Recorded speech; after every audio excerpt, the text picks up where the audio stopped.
Hi, everybody. Chris Smith with Pride Adventures. I'm so excited to be here in Buenos Aires on a beautiful, actually rainy day. I want to talk a little bit about this adventure, how this adventure came about, what we're doing, and a little bit about today. I was offered a trip from G Adventures, one of our tour providers, to check out the Buenos Aires to Rio de Janeiro trip they have called Iguazzu and Beyond. We're going to Iguazu Falls, which is going to be the highlight of the trip, supposedly.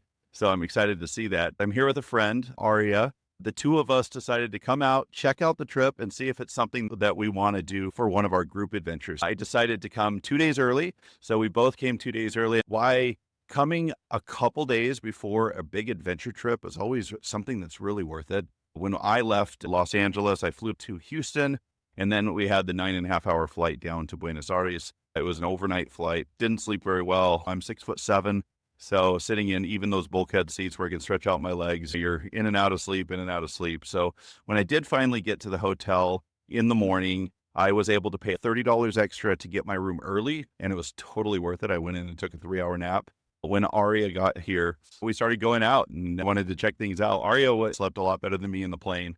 So it took about 45 minutes from the airport to get here. It wasn't bad at all. We were able to use Uber, so that was great. Took that nap to reset, and then we decided to get out because it was really neat driving through the huge, wide streets and seeing the obelisk and seeing the theaters. So that was neat to see. We started walking through some of the parks, took a walk from the hotel we're in right here at the Hotel Carson.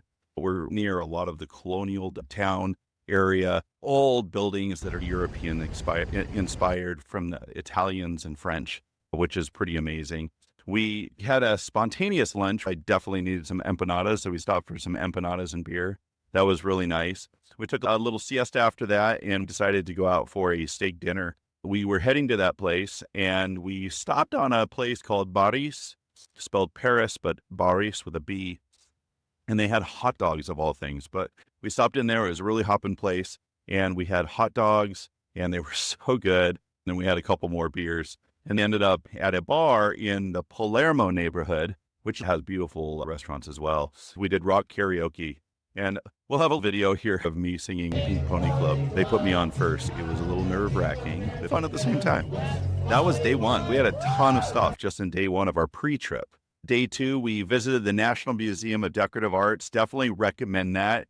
It's an old mansion, and a lot of those old mansions from the oligarchy period back in the early 30s have been donated to the government for museums, some are embassies. It's pretty neat to see. All of the artwork and all of the statues and things like that were things that the individual that lived there collected in, and it even shows the dates between 1932 and 1937 when they were in their heyday there. There's a restaurant on site for that museum called Croque Madame, I believe. And we did have croque madames. I think I had a croque monsieur, and I know that Arya had a croque lion. They were really good. And of course, I have to do all the desserts. The desserts are amazing here. We had a reservation at 4 p.m. for the Teatro Colón, which is the National Theater. It's massive. It has 7 floors. We did the tour. It was really neat to see because they were getting ready for the play Aida, which happens to be the first play they ever had in that theater that took 20 years to build. The theater was finished in 1908, and their first play was Aida. That actually starts on Sunday. I wish we could stay for that.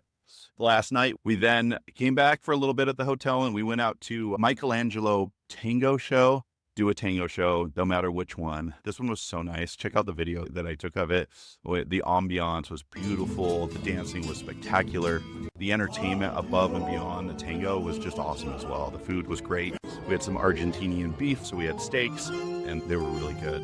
Last night, we ended up going afterwards. We got out of the show at 10:30, 11. It's a little bit later place here. We ended up going to a Lady Gaga event at a little underground bar called Putilo. That was pretty fun. We didn't stay too long. We ended up heading home and getting doused in sheets of rain. It rained so hard last night, but we got back, we got to bed, and today we had our bike tour. We were planning on doing a bike tour with G Adventures, and it was canceled because of the rain, but we made the best of it.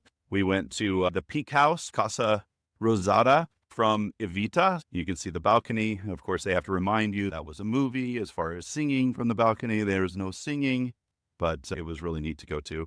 We checked out all the architecture in the area. There's some amazing buildings. I'll share some pictures of them. We tried some of the local foods.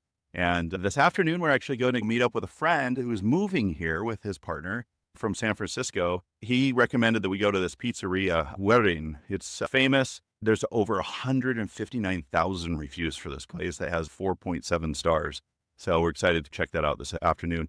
At 6 o'clock, we have our welcome event or welcome meeting with the G Adventures CEO, which is a chief experience officer. Her name's Johanna. She's going to be our tour guide for the 10-day trip with G Adventures. I'm excited to meet her. We're leaving at 4:30 in the morning from the hotel to get our flights at 6:30 so that we can get to Iguazu so we can see the falls and spend the whole day there. Takeaways from this video: pre-nights are awesome. You get to relax before your tour starts. You get to go see some culture. A lot of times adventure trips don't have a ton of culture as far as museums and plays and dinner shows and things like that. And you can do all of those things with just a couple pre-nights. So I do highly recommend those. If you're somebody that gets jet lag or you're not sure if you do, and you're going quite a bit, you can actually take that first day and just relax and take a nap or stay up and then sleep in the next day. So I really do recommend the pre-night. And we can talk about post-nights after when we're in Ipanema. And so we're going to be talking about that as well. I wanted to give updates. I'm going to be giving some updates on our trip as we go. Thank you very much. Thanks so much for watching and supporting Pride Adventures. If you enjoyed this video, don't forget to like, subscribe, and check out some of our other awesome adventure videos. We've got plenty coming your way. See you on the next one.